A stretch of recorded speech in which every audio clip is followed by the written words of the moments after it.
All right, Max Winter says, a black actor playing the Little Mermaid really is a case of white erasure. All forms of art, including fairy tales, are meant to be reflections of the author's experiences and observations. Hans Christian Andersen probably based the Little Mermaid based on experiences he went through in his home country of Denmark, so it makes sense that most of his characters would be white, since that's the world and the people he was surrounded by.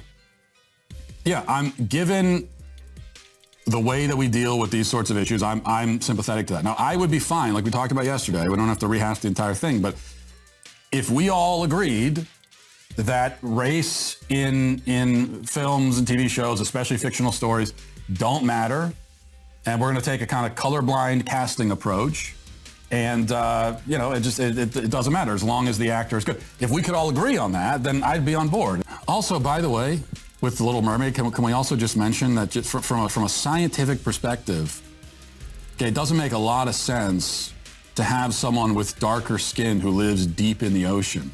I mean, if anything, not only should The Little Mermaid be pale, she should actually be translucent. If you look at deep sea creatures, they're like translucent. They have no kind of pigmentation whatsoever. And they're just like these horrifying, they look like skeletons floating around in the ocean. That's what the Little Mermaid should look like. She should be totally pale and skeletal, where you can see her skull through her face. And that would actually be a version of Little Mermaid that I would watch. This is the Daily Wire's Matt Walsh, a Christian nationalist who spouts Nazi rhetoric on his social media platforms. Like, now there's a lot of race-swapped characters. People get so mad about how many characters we got that are black. People see a black Little Mermaid and they get mad. They're like, that's not my Ariel. And I'm like, I was mad for a whole myriad of reasons. First of all, a black Little Mermaid, she wouldn't be in the water.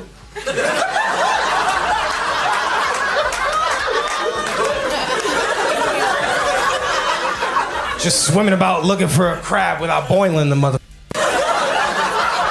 Not once throughout that movie did I see Ariel do this. That's not representation. I don't need that shit.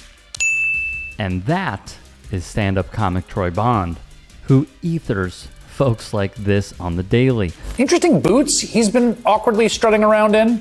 The internet has become obsessed with these mystery boots and the theory they might contain lifts in the heel to make Ron look taller. Shoe experts have weighed in on the weirdly long Sideshow Bob-style toe box situation that maybe is because there aren't any toes in there.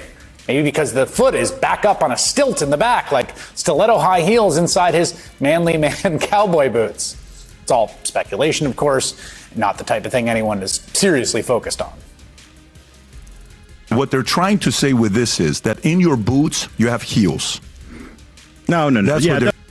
Then there's MAGA Governor Ron DeSantis, who is in Bond's sights. You guys got a gay governor down here. I don't know if you know that, but Ron DeSantis, that's a very gay dude. And you can tell, one, look at his boots. That's Slay Queen. Look at that shit. Ronald.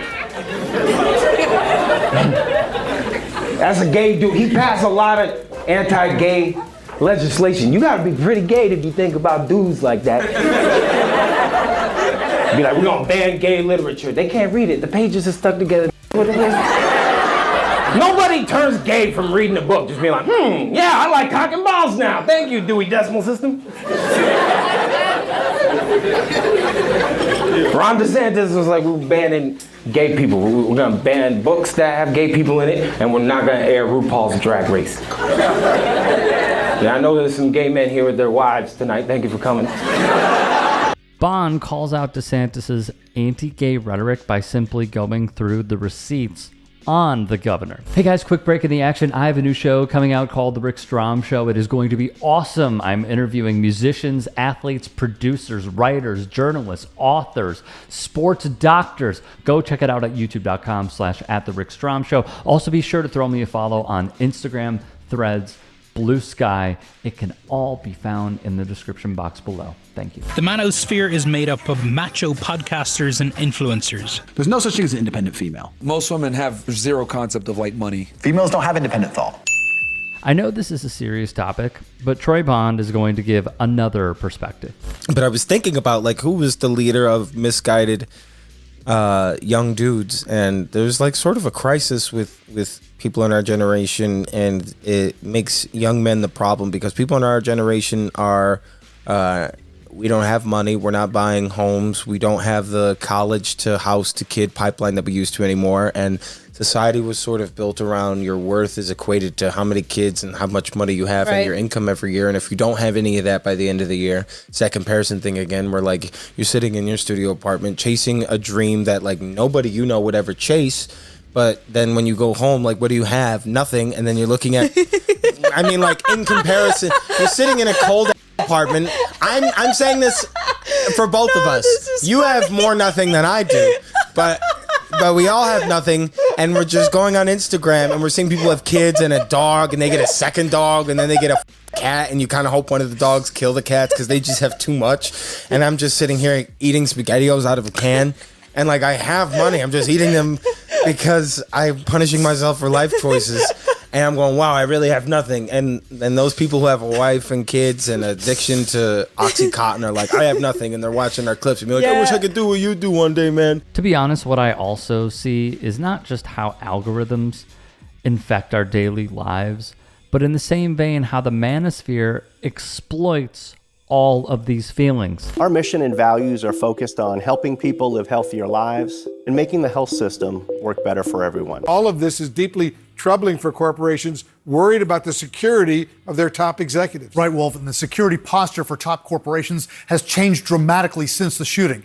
And that's happening at the same time that support for the suspect has grown so much that it's translated into marketing opportunities. And on this front, I usually say it's good to see you, but I can't see nobody down here. We're in the basement and we're like, cool, we're safe. I guess when you live in this country, your odds are like getting shot.